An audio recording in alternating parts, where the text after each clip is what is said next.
Kribensis cichlids, otherwise known as Pelvicachromis pulcher. There are colorful species and peaceful species of what they call dwarf African cichlids.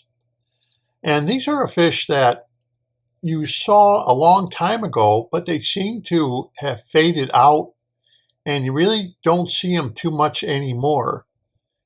Why? I don't know. They're one of those cichlids that seem to have been forgotten. And they still command a high price, but I think that could be because of gatekeeping of the fish. They're very easy to breed. They're almost like that of a convict cichlid, so easy to breed for a beginner hobbyist. This would be the fish to get. Even though these fish have only been in my 125-gallon aquarium for no more than a week and a half, they already are attending and laid eggs and attending to their young in this photograph. And as you can see, they're quite colorful. It always, to me, look like that these particular fish look like if someone airbrushed their colors on.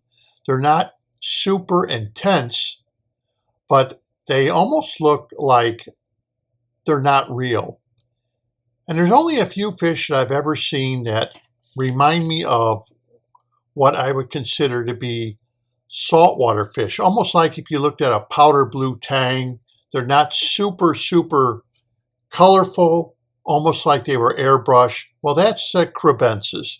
They look like one of those fish that do not look real, and they have a more of a matted look to their colors than a super bright color like that of a saltwater fish. They're one of the most colorful freshwater fish out there. Unless you want to compare them to maybe like a Mabuna, or you may get some of these real extremely colorful fish like once I owned a Kenii that was real bright yellow, dominating Kenii. And it was just as colorful as a yellow tang if you compared it to saltwater. The Kribensis are one of those, as you can see by the pictures, very colorful fish, but because they're so easy to breed and their tank size and water quality aren't really very demanding like that of your convict cichlids, you wonder why the price is quite as high as it is for these particular fish, where you would expect them to be a lot less expensive, but they aren't. They always commanded a decent price, much like those of you see of Congo tetras. If you see Congo tetras, they very nice looking fish, but still command a very high price.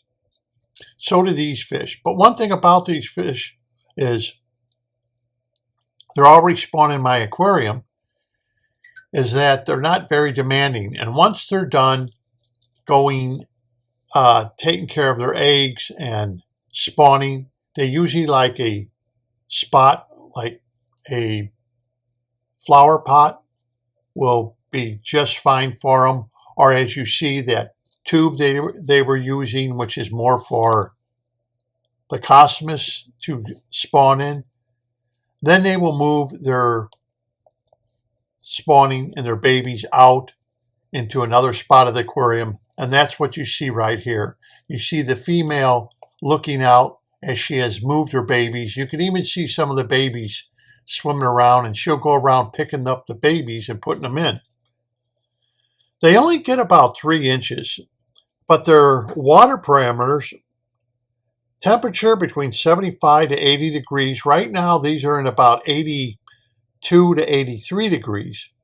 pH really isn't as important because a lot of these are being bred in captivity. So they can take a more acidic conditions of 6.5, even as high as 8. And most of the time they say soft to moderately hard water. Well, the water they're in right now is, I would consider Florida water to be very hard. They require regular water changes, but I even find that this can be something that if you do a water change maybe once a month, once every 2 months, these fish will be just fine. They seem to be quite a hardy fish, just like that of the convict cichlid. Filtration and aeration to me are more important than I would say water changes are. Now, food. They will accept a wide variety of food. But since I've owned these Kribensis, I've really not seen them eat any of the food which I have been giving my fish. But they do seem to be one of those omnivorous diet fish, and they seem to pick on anything they can find of plant matter, which basically you just saw her picking on some plants, and whatever on the plant. So there must be something on the plants that they're finding appetizing that they keep picking on, to the point of they have not really eaten any of the prepared food that I've been giving them, that the rest of the fish have been eating. And I do try to give them a good variety of prepared foods mixed together so they can choose what they want. And they don't seem to be interested in it right now because the tank apparently has older vegetation in it and the flame moss is older. It must have enough nutrients or whatever it has on it for the Kribensis just to come around and just eat off of that and pick off of what's there. So, and there you can just see her just pulling stuff off. Then they go around the tank and just hunt and bite at the wood and bite at plants. What are they picking off? Well, nothing that I can see. So apparently there must be finding something that's appetizing to them to keep them alive and have them spawn like this. They're a bottom-dwelling cichlid. So basically they stay at the bottom. They don't go to the top of the tank. They're not a mid-tank fish. They're basically bottom-dwelling, and they will scoot around the bottom. They don't bother really anybody. Right now they'll push away anybody that comes near their little nests that they have here. But other than that, they're not an aggressive cichlid to have to worry about. And I've had them before, and I've never had a problem with them. I've had them live for years. With the right water conditions, they can live quite a long time.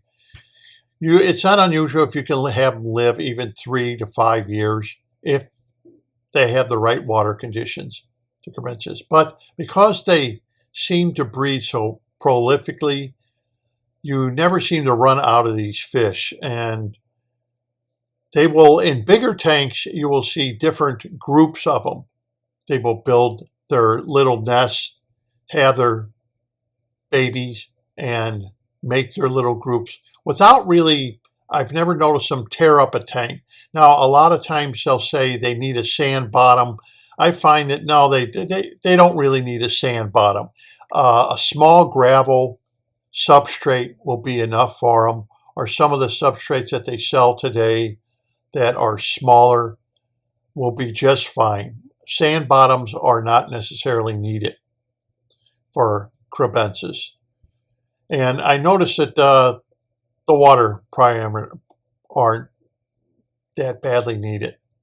So you can do with just about any kind of water conditions, and they'll seem to spawn very readily and have their young. So apparently when you see fish like this, if you're looking for a small cichlid, I would say no more than 3 inches is their length. Friendly, very colorful.